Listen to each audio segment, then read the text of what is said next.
Hello friends, welcome to my channel. இன்றைக்கி நம்ம சேனலில் ராகி மாவு வச்சு ரொம்ப சாஃப்டாக ஈஸியாக செய்யக்கூடிய இனிப்பு குழி பணியாரம் தான் பார்க்க போகிறோம். இது செய்யறதுக்கு ரொம்ப ஈஸி, டேஸ்ட் அவ்வளோ ஒரு சூப்பராக இருக்கும். ராகி மாவில் செய்தனா ரொம்ப ஹெல்த்தியும் கூட. பாருங்கள் எவ்வளோ சாஃப்டாக இருக்குது பாருங்கள், நல்லா புசு புசுன்னு அவ்வளோ ஒரு டேஸ்ட்டாக இருக்கும். கண்டிப்பாக நீங்கள் ட்ரை பண்ணி பாருங்கள். வாங்க அது எப்படி செய்யணும் வீடியோக்குள்ளே பார்க்கலாம்.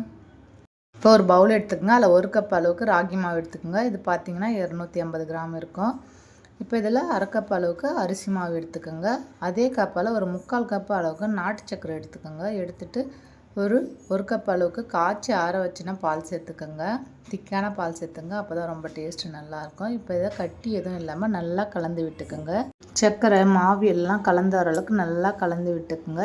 இதுக்கு பார்த்திங்கன்னா 1/2 கப் அளவுக்கு பால் தேவைப்படும். இப்போ கூட ஒரு அரை கப் அளவுக்கு பால் சேர்த்துட்டு நல்லா கலந்து விட்டு, 1 கப் ராகி மாவு எடுத்ததுக்கு அதுக்கு 1/2 கப் அளவுக்கு பால் கரெக்டாக இருக்கும். இப்போ எல்லாத்தையும் சேர்த்துட்டு நல்லா கலந்து விட்டுக்குங்க. கட்டி எதுவுமே இருக்கக்கூடாது, நல்லா கலந்து விட்டுக்குங்க.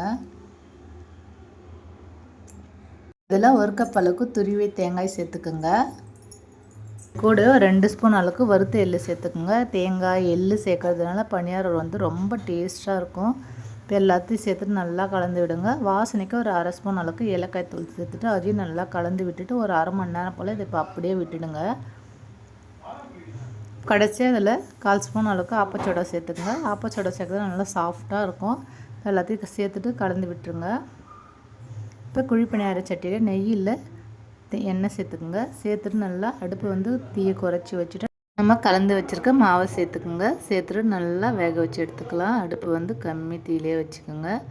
எல்லா குழிலையும் சேர்த்தாச்சு. இப்போ இதை அப்படியே ஒரு 2 நிமிஷத்துக்கு வேக விடுங்க. நல்லா வெந்துடுச்சு. இப்போ அப்படியே திருப்பி விட்டுக்கோங்க. அதே மாதிரி எல்லா குழி பணியாரத்தையும் திருப்பி விட்டுக்கோங்க. 2 சைடு திருப்பி விட்டு நல்லா வேக வச்சு எடுத்துக்கோங்க. பாருங்கள் எவ்வளோ ஒரு சூப்பராக வெந்து வந்திருக்குன்னு. இந்த மாதிரி கலர் நல்லா சேஞ்ச் ஆகிற அளவுக்கு நல்லா வேக வச்சு எடுத்துக்கோங்க.